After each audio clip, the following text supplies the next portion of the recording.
Hi, welcome to this video in which I'll explain a little bit about the knife techniques that you can use for self-defense. Before I explain it in more detail, just an important point is that whenever you use knife techniques to defend yourself, you need to make sure you are justified. So whatever you do, make sure you research wherever you live, what the legal system is, what the law says about using a knife for self-defense. Talk to a lawyer, a defense lawyer, talk to police officers, talk to people who are actually in a profession where they actually have to deal with somebody who uses a knife for self-defense instead of just whatever article you read on the internet. So make sure you know what your legal obligations and rights are before you actually start using this stuff. So that's the first part you have to know. The second thing is what I'll show you is work with a trainer. So a trainer is, in my case, I'll show a close-up later, is an aluminum knife that I like to use, and it has a nice weight to it and a good grip that is similar to the knife that I would like to use. And it allows you to train in a safer way as opposed to using a live blade, and if you're new to working with a weapon, injuring yourself. There's two schools of thought. Using a trainer is safer, but it maybe teaches in a different way than if you use a live blade, which is inherently less safe, but it teaches you a lot more respect for the weapon right off the bat. But mistakes are costly. So my personal opinion is for ranked beginners, start with a trainer and see how you do with that before you progress to live blades.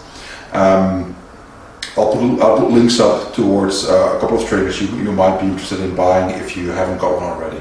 So that's the first thing. Second thing is grip.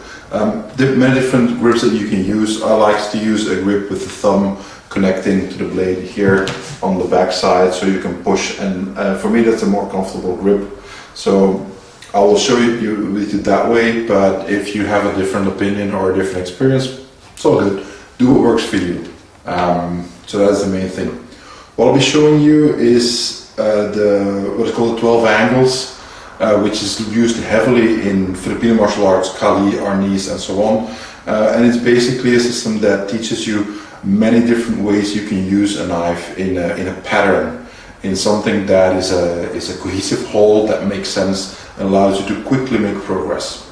There's many different counting systems in Filipino martial arts. I'll show you the one that I like. It's a 12 count, and it goes like this. So I'll do it normally at first and then explain a little bit more. So we've got 1, 2, 3, 4, 5, 6, 7, 8, 9, 10, 11, 12. Again, there's different ways of counting this, but this is the one I like. I think it's the most versatile system, and it works well with the way that I like to train. So I'll go over them once again. So 1 and 2 are diagonal cuts up and down. So you're making an X. 3 and 4 is coming horizontally inside and outside. 5 is a stab straight down the middle. Then we've got an overhand stab to the right side. We've got a backside stab to the left side. Then we go into a circular motion going downward. It's a circle that counts. That's the main thing. It's a fan-like motion. That's the main thing. So afterwards we do a diagonal upcut going to the left high corner, do a diagonal upcut to the right high corner, doing a vertical cut straight down, vertical cut straight up. So once again, I'll do it from the other side this time. So we've got 1, 2, 3, 4, 5, 6, 7, 8, 9, 10, 11, 12. Okay. This covers most angles related to how you can use the knife. I'll explain a little bit more of the background of the counting system, the angle system that you see in Filipino arts in the common mistakes section. Start with this. This isn't the only way that you can use a knife, but it's a good way to start your training. Don't focus too much on it has to be this angle, this and that. It's just a way to get acquainted with using knife techniques and how they can be used against you. That's the whole point. There are many different other ways of using the knife, but I'm not going to focus on those because this is a basic introduction. So that's the main point. There are things that I'm leaving out because it's an introduction video. There should be more. I should be working, you should be also experimenting with different types of body mechanics. I hardly moved at all. You should practice using your body into the cuts and stabbing and using different ways of moving your body and generating power.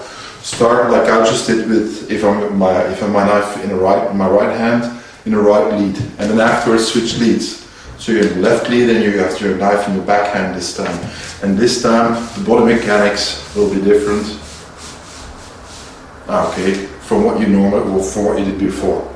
So it's something that I usually leave out at first, and afterwards we focus a little bit more on the body mechanics. So that's one thing. The other thing is, what do you do with the other hand? For now, as a beginner, or if you're just practicing, I'd like you to focus on just keep contact with your chest, with the center line, whatever you want to do. Keep contact with your body and leave it there. So I'm just putting my other hand, the live hand, I'm putting it here. I'm not letting it hang. I don't want this to be moving all over the place as I'm working my angles. So I want to make sure that this here stays connected, and that I know where that hand is. In application, that hand becomes active.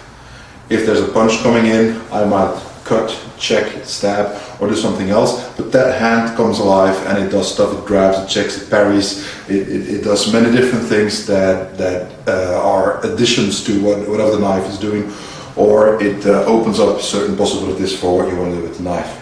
For now, I would focus on just keeping it here, and then afterwards you can do more practical stuff with the knife and with the live hand combined. Let's take a look at a couple of basic mistakes. One of the first mistakes that you see is that people are